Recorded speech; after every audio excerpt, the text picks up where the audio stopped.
Please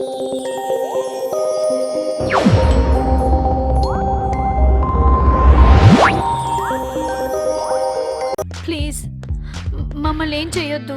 I'm Krish and this is my wife Bhagyashree, my Bhagi. వచ్చిన అతిథి మంచోడైతే bindaas, చెడ్డోడైతే kick-ass. అంటే ఇప్పుడు నేను సాక్షాత్తు ఆ పరమేశ్వరుడితో సమానం. అతిథులు ఆప్తులు అణుకువగా ఉండాలి.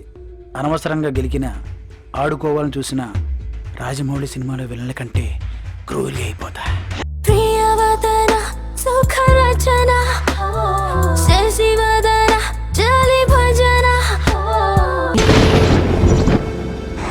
అతిథులు స్టార్ట్ చేయకుండా ముందు తినేస్తారా మీరు? టేబుల్ సెన్స్ లేదా మీకు? స్టాప్. ఇక్కడ కనబడ్డు, వీళ్ళేమో పెట్టేస్తున్నారు. అసలు మనుషులా దెయ్యాల ఏం అర్థం కావట్లేదు. నేనే డార్లింగ్.